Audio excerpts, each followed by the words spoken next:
பேரன்புமிக்க சகோதர சகோதரிகளே, மனோன்மணி என்பது மன உள் மணி. மணி என்றால் தூய்மையான என்று பொருள். மனதிற்கு உள்ளாக இருக்கக்கூடிய முழு தூய்மை தன்மை வாய்ந்த இறைநிலையைத்தான் மனோன்மணி என்று அழைக்கிறோம்.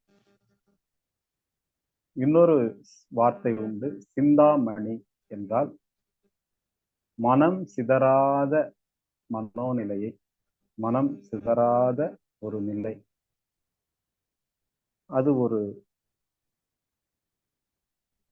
ஸ்டாட்டிக் ஸ்டேட், இருப்பு நிலை. மனம் சிதறாமல் இருக்கிறதுனால அதை சிந்தாமணி என்று அழைக்கிறோம். இப்படி மனதிற்கு பல்வேறு வார்த்தைகள் இருந்தாலும் இறைவன் என்ற மெய்ப்பொருள் எல்லா பொருள்களோடும் இருந்து இயங்கிக் கொண்டிருக்கிறது. அனைத்து பொருட்களுக்கும் மையத்தில் அமைந்திருப்பது இறைநிலையே ஆகும். இறைநிலைதான் அனைத்திற்கும் ஆதாரமாக இருக்கு. ஆதி என்ற சுத்தவெளி முதல் நாம் வரை இறைநிலையே நமக்குள்ளாக இருந்து இயங்கிக் கொண்டே இருக்கிறது. குறிப்பாக ஜட பொருட்கள் மன உணர்வு அற்று இருப்பதால் அங்கு இறைநிலை என்ற பதம் சீராக இயக்கமுற்று இயங்கிக் கொண்டிருக்கிறது. உதாரணத்திற்கு, பூமி என்பது பஞ்சபூதங்களினுடைய கூட்டு. நிலம், நீர், நெருப்பு, காற்று, ஆகாயத்தினுடைய கூட்டாக இருக்கக்கூடியது பூமி என்கின்ற கோள். அந்த கோள் என்பது பல்வேறு பஞ்சபூத பொருட்களால் ஆனது. அனைத்து பொருட்களும் அணுக்களால் ஆனது. Intensity of energy particle is mass. அந்த அணுக்களுக்கு உள்ளாக மையத்தில் சுத்தவெளி இருந்து கொண்டு அனைத்து அணுக்களும் சுழற்சி பெறும் பொழுது பூமி தானாகவே தன்னை தானாகவே சுற்றிக்கொள்ளும். பின்பு சுத்தவெளியின் அழுத்தம் காரணமாக, சூழ்ந்தழுத்தும் ஆற்றலின் காரணமாக சூரியனையும் சுற்றி கொண்டு வரும். பூமி தன்னைத்தானே சுற்றி கொள்வதற்கு காரணம், பூமியில் உள்ள ஒவ்வொரு துகள்களிலும் ஒவ்வொரு பொருட்களிலும் அனைத்தும் அணுக்களால் ஆனது. அணுக்களால் ஆன பொருட்களுக்கு உள்ளாக இருக்கக்கூடிய சுழற்சி, தற்சுழற்சி, கோடி கோடி கோடிக்கணக்கான அணுக்கள் தன்னைத்தானே சுழன்று கொள்வதால் அந்த மிகப்பெரிய பூமி உருண்டை தானாக சுற்றி கொள்வது. அவ்வாறு தானாக தன்னைத்தான் சுற்றி கொண்டே சுத்தவெளியின் சூழ்ந்தழுத்தும் ஆற்றல் காரணமாக சூரியனையும் பலம். அது ஒரு ஜட பொருள் என்று எடுத்துக்கொண்டால் அது இயற்கைக்கு மாறாது இயங்குவதால் அது நெடும் காலமாக தன்னுடைய இயக்கத்திலிருந்து மாறாது சரியாக சுழன்று வருகிறது. ஆனால் மனிதன் என்று வரும் பொழுது மேம்பட்டவனாக இந்த இறைநிலை அந்த மனிதனை தோற்றுவித்திருக்கிறது. பல்வேறு உயிரினங்களை கடந்து கடந்து கடந்து மனிதன் வந்திருக்கின்றார். அந்த மனிதன் ஆறாவது ஐந்தறிவை தாண்டி ஆறாவது அறிவை நோக்கி பயணப்பட்டு கொண்டிருக்கிறார். பயணப்பட்டு கொண்டிருக்கும் பொழுது இந்த உலக பிரபஞ்ச சரித்திரத்தை, இந்த இயற்கையின் ரகசியத்தை இயற்கையே அறிந்து கொள்வதற்காக மனிதன் மூலம் எடுத்துக்கொள்ளும் முயற்சியில் மனிதனுக்கு பல்வேறு வகையான மனோநிலைகள், இன்ப துன்ப நிலைகள் எல்லாம் ஏற்படுகிறது. இந்த நிலைகள் மனோநிலையாக மாறி அந்த ஆறாவது அறிவை நோக்கி பயணம் செய்யும். அல்லது முழுமைத்தன்மையை நோக்கி அறிவு பயணம் செய்யும் நிலையை மாற்றி அது உலகதாய விஷயங்களில் திரும்பி விடுவதால் ஒரு பூமியை போன்று நேர்த்தியாக மனிதனால் இருக்க இயலது. ஏனெனில் மெய்ப்பொருள் ஒன்றே நம்மை நேர்த்தியாக இயக்க வைக்கும். மெய்ப்பொருள் ஒன்றே அல்லது உண்மை ஒன்றே நம்மை சரியாக இயங்க வைக்க முடியும்.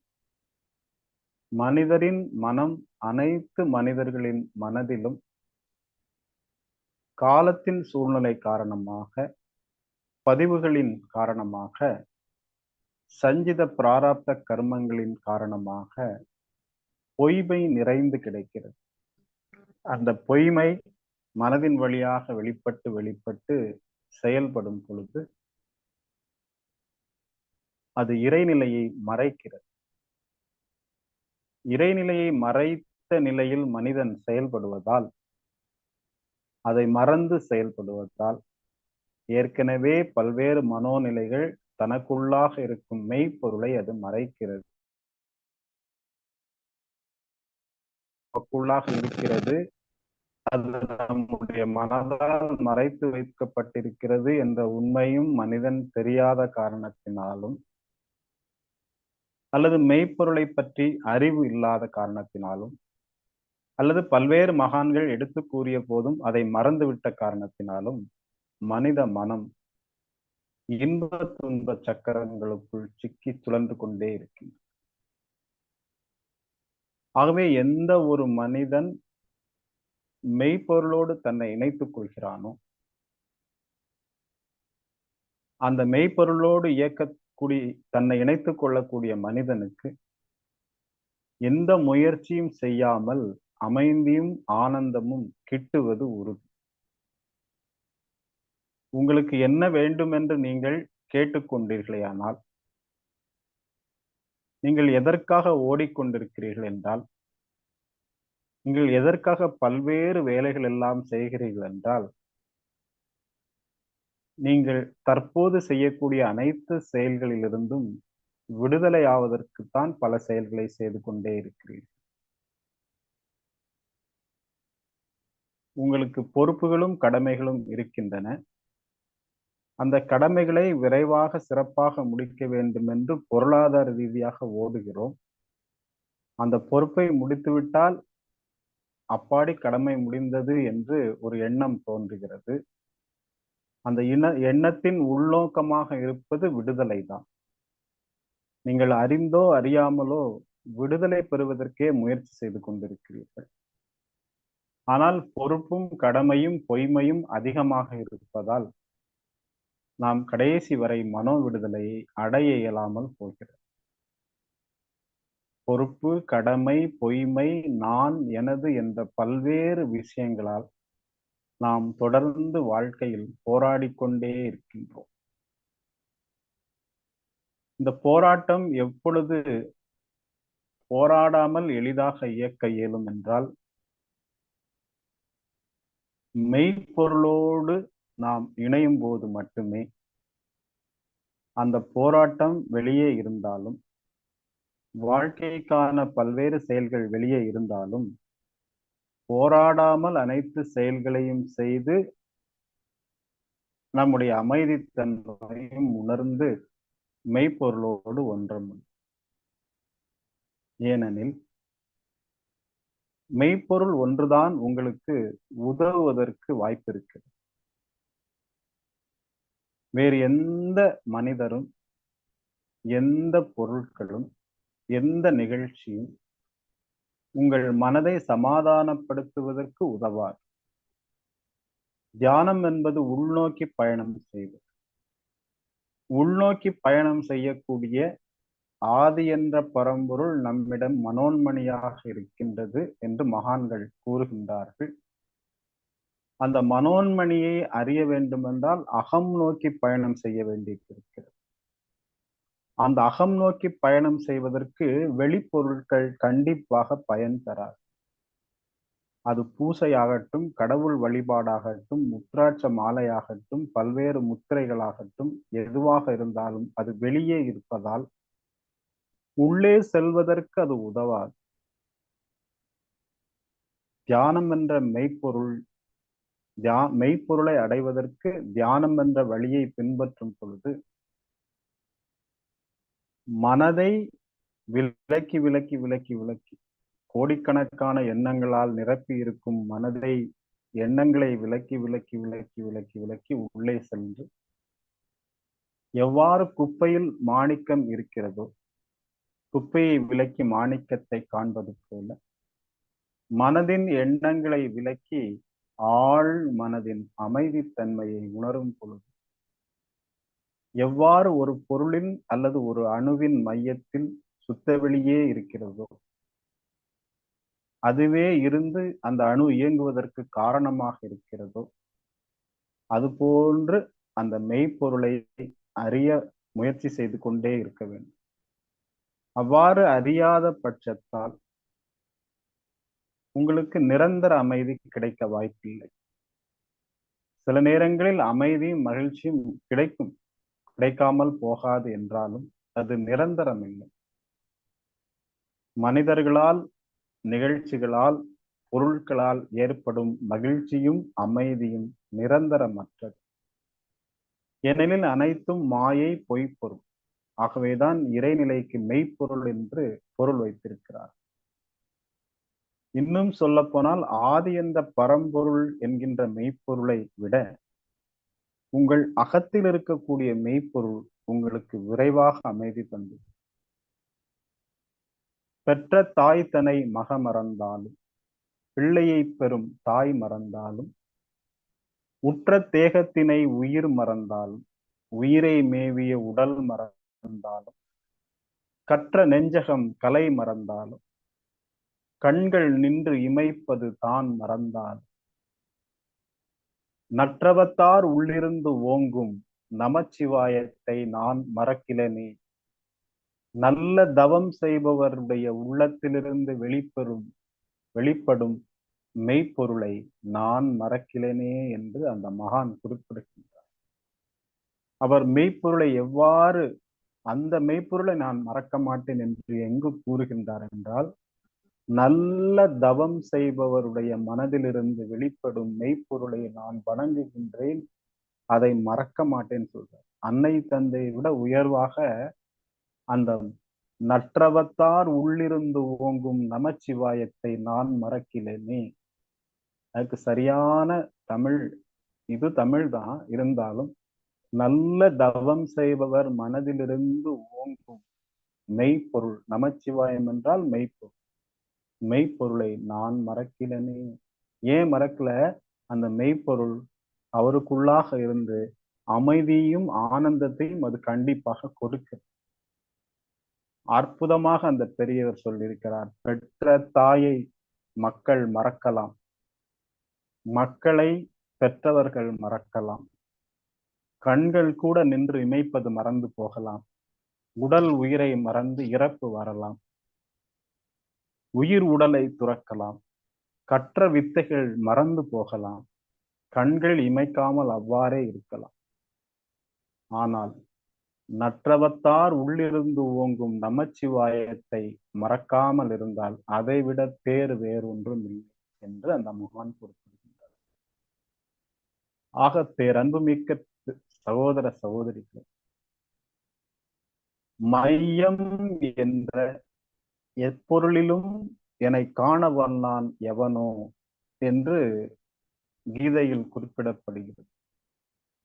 அப்படியெனில் எல்லா பொருட்களின் மையத்திலும் அந்த இறைநிலையே இருந்து இயக்கமாக இயங்கிக் கொண்டிருக்கிறது என்ற பேருண்மையை நீங்கள் உணரும், உங்களுக்கு இருக்கிறது என்ற பேருண்மையை நீங்கள் புரிந்து கொண்டு அதை சிந்தித்து பின்பு அறிந்து கொண்டு அந்த அறிவின் மூலம் தவத்தை ஏற்படுத்தி அந்த தவத்தின் மூலமாக மெய்ப்பொருளை உணரும் பொழுது இந்த மெய்ப்பொருள் ஒன்றே உங்களுக்கு மன அமைதியையும் விடுதலையும் தருவதற்கு வாய்ப்பாக அமையும்.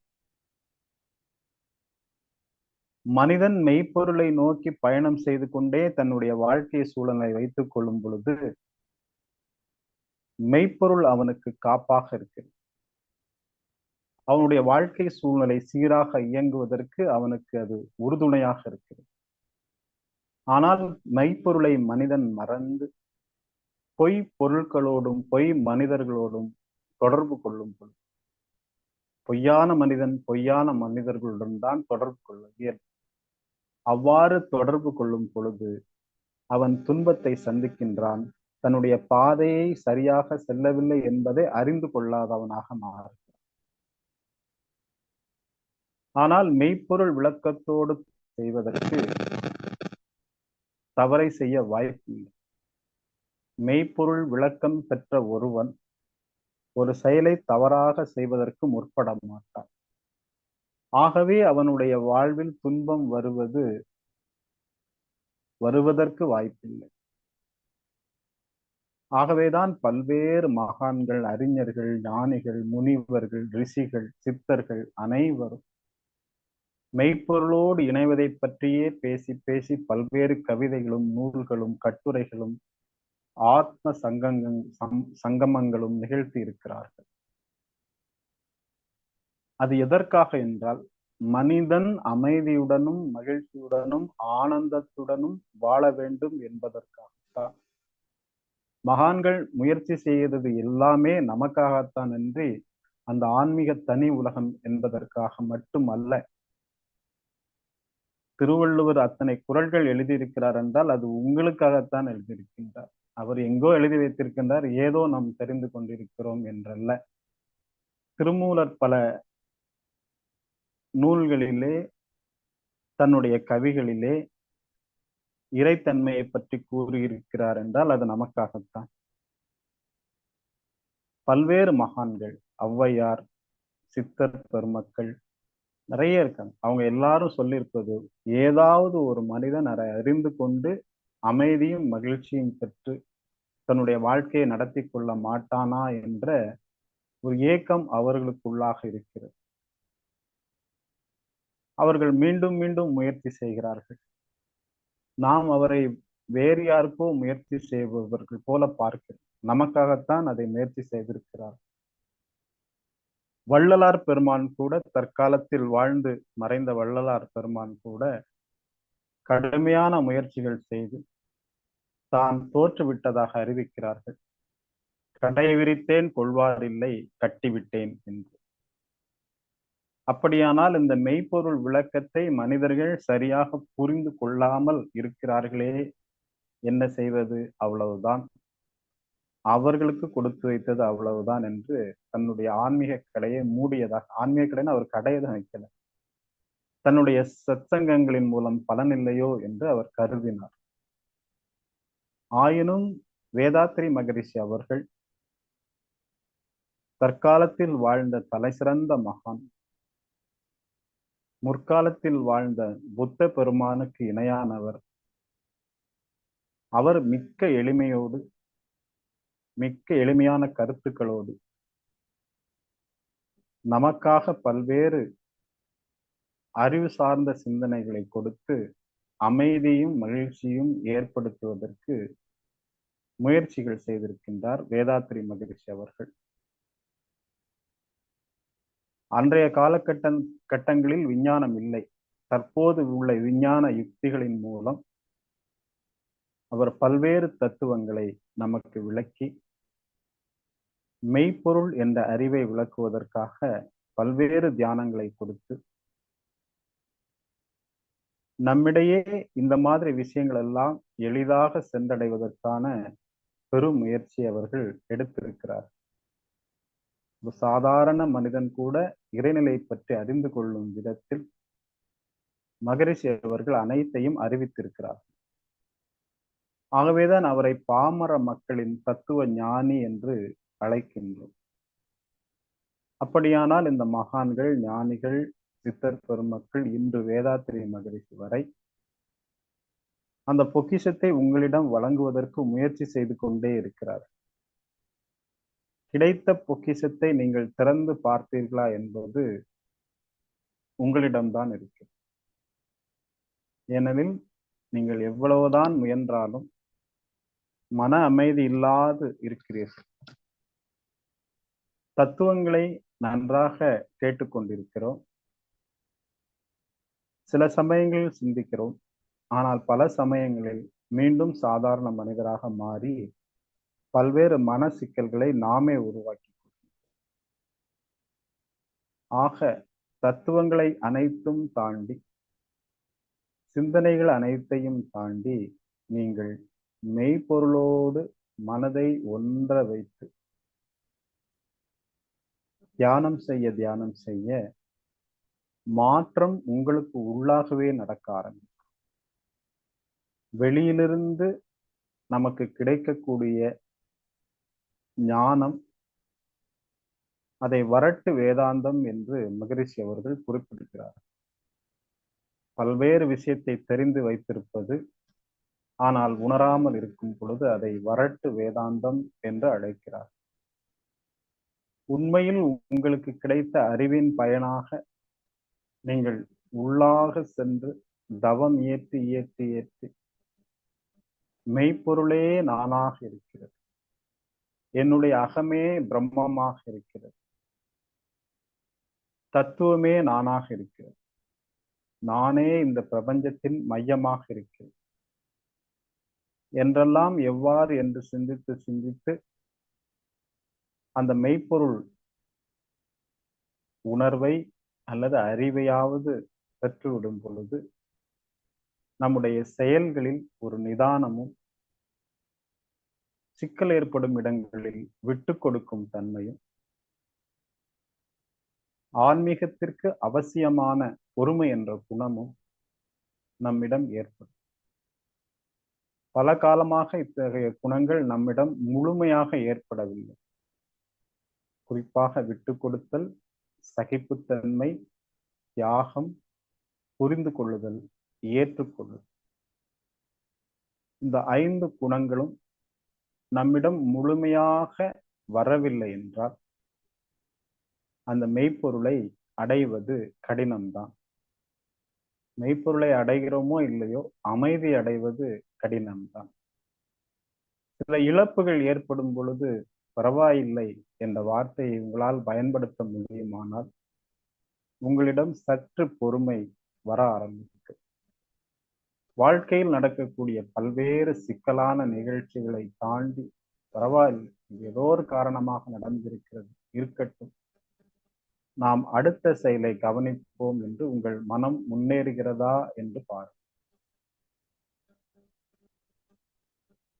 நீங்கள் எப்படி பார்த்தாலும் உங்கள் மனதிற்குள்ளாக ஒரு பொய்மைத்தன்மை இருக்கத்தான் செய்யும். அது வியாபார ரீதியாக இருக்கலாம், உறவுகள் சார்ந்ததாக இருக்கலாம், நிகழ்ச்சிகள் சார்ந்ததாக இருக்கலாம், பொருட்கள் சார்ந்ததாக, எவ்வாறாயினும் அது இருந்து கொண்டே இருக்கும்.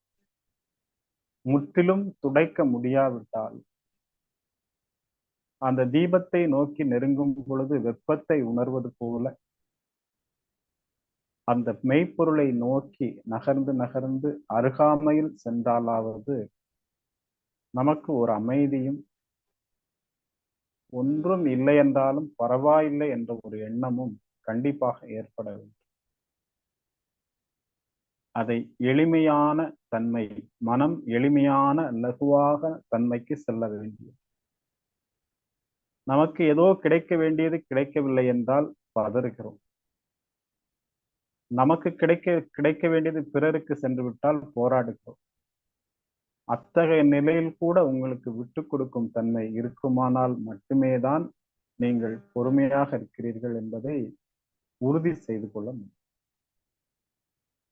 ஏனென்றால் நம் ஆன்மீகவாதி அல்ல, நாம் குடும்ப நிகழ்ச்சிகளை சார்ந்தவர்கள்.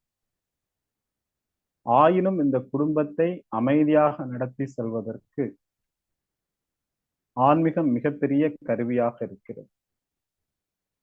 அதே நேரத்தில் நம்முடைய மனதிலே அந்த மெய்ப்பொருளின் விளக்கம் ஏற்படும் பொழுது 2 விஷயத்தையும் சரியாக நடத்தி செல்லக்கூடிய வாய்ப்பும் நமக்கு கிடைக்கிறது. அன்பான சகோதர சகோதரிகளே, தியானம் ஒன்றுதான் உங்களை உள்நோக்கி பயணம் செய்து அந்த ஆழ்ந்த அமைதித்தன்மைக்கு இட்டு செல்லும். அந்த ஆழ்ந்த அமைதித்தன்மையை நீங்கள் கண்டிப்பாக உணர்ந்துதான் ஆகும். பல காலத்தை நீங்கள் செலவு செய்திருக்கிறீர்கள். அந்த காலத்தின் பயனை நீங்கள் பெறவில்லை என்றால் அது பரீட்சையில் தோல்வியுற்றது போல ஆகிவிடும். ஆகவே ஆன்மீகத்திற்கான உங்கள் பயணம் என்பது மெய்ப்பொருளை உணர்வது என்பதை நீங்கள் ஆகவே எந்தவித குழப்பமும் இன்றி, எந்தவித வேறுபாடுகளும் இன்றி, மெய்ப்பொருள் என்ற ஒன்று எல்லாமாக இருக்கிறது, அது நானாகவே இருக்கிறது, எனக்குள்ளாகவே இருக்கிறது என்று முடிவு செய்து எண்ணங்களற்று தியானம் செய்து அந்த தியானத்தின் முடிவில் நல்ல அமைதியை பெற்று அந்த அமைதி உங்களுக்கும் உங்கள் வீட்டு உறுப்பினர்களுக்கும் குழந்தைகளுக்கும் வாழ்க்கை துணை இவர்களெல்லாம் பரவி ஒரு சிறந்த இல்லமாக உங்கள் இல்லம் திகழ அல்லது சிறந்த வாழ்க்கையை நீங்கள் நடத்தினீர்கள் என்ற ஒரு தெளிவு உங்களுக்கு வர வேண்டும் என்றால் தவத்தினை நிதம் புரி என்று பாரதியார் சொல்கிறார். தவத்தினை நிதம் புரி. தவம் செய்வார் தன் கர்மம் செய்வார், மற்ற அல்லார் அவம் செய்வார் ஆசை உட்பட்டு. தவம் செய்கிறவங்க தன்னுடைய கடமையை சரியாக செய்வார். மற்றவர்களுடைய வாழ்க்கை ஆசையின் காரணமாக துன்பமாக இருக்கும் என்று கூறுகிறார். தலைப்பட்டார் தீரத் துறந்தார், மயங்கி வலைப்பட்டார் மற்றையவர். தவத்தின் மூலம் மெய்ப்பொருளை உணர்ந்தவர் அனைத்து விஷயங்களையும் சரியாக செய்வார், பொய்மையை தூர எறிவார் அப்படிங்கிற மாதிரி. தலைப்பட்டார் தீரத் துறந்தார். இந்த ஆசை பாச பொறாமையின் மூலம் அந்த மாதிரி பல்வேறு குணங்களை எல்லாம் விலக்கி சரியான செயல்களை செய்பவராக மாறுவார் என்று இன்னொரு குறள்ல வள்ளுவர் சொல்றார். கூற்றம் குதித்தலும் கைகூடும், நோற்றலின் ஆற்றல் தலைப்பட்டவர்க்கு. மரணம் அல்லது யமன், யமன் ஒரு ஆள் இல்லை, மரண பயம் கூட இந்த ஆளை மரணிக்க வைக்க முடியவில்லையே, இத்தனை துன்பத்தை கொடுத்த போதும் இவன் துன்பப்படவே இல்லையே, உறுதியாக இருக்கிறானே, அமைதியாக இருக்கிறானே என்று அந்த ஊர் குதிக்குமா, ஒன்றுமே செய்ய முடியலையே. அது என்ன சொல்றாரு? கூற்றம் குதித்தலும் கைகூடும், நோற்றலின், நோற்றலினா மெடிடேஷன், தியானம், தவம், நோற்றலின் ஆற்றல், தவம் செய்த ஆற்றல் தலைப்பட்டவர்க்கு. கூற்றம் குதித்தலும் கைகூடும், நோற்றலின் ஆற்றல் தலைப்பட்டவர்க்கு. இந்த இந்த மனிதனுக்கு எவ்வளவு துன்பம் கொடுத்தாலும் அவன் துன்பப்பட மாட்டேன் என்கிறானே, அவ்வளவு உறுதியாக இருக்கிறானே. அப்படி உறுதியாக இருப்பதற்கு காரணம் என்ன என்று அந்த துன்பம் பார்க்குமா? அவன் தியானம் செய்கிறான், மெய்ப்பொருளோடு இணைந்திருக்கிறான். ஆகவே அவனை துன்பப்படுத்த இயலாது, இன்பத்தை கொண்டும் மயங்க வைக்க இயலாது. அவன் அவனுடைய செயலை சரியாக செய்து கொண்டு சென்று கொண்டிருக்கிறான். அவன் இறைநிலையை அடைந்தவன், இறைநிலையை உணர்ந்தவன் என்று அந்த குறள். அப்போ உங்களுக்கு ப்ராசஸ் ரொம்ப எளிது. ஆனா நம்ம பல விஷயங்களை அறியறதுக்கு முயற்சி செய்யறோம். நம்ம ஒரு நிறைய விஷயங்களே அறிந்தவன் என்று காட்டிக் மாறாக மகான்கள் இறுதி சாராக கொடுத்த அந்த தியானத்தை மட்டும் ஒன்றி செய்து மெய்ப்பொருளை உணர்ந்து கொண்டோமையானால் மற்ற அனைத்தும் எளிதாக நடக்கும் என்று கூறி இந்த சிந்தனை உரையை நிறைவு செய்கிறேன். அனைவருக்கும் நன்றி, வணக்கம், வாழ்க.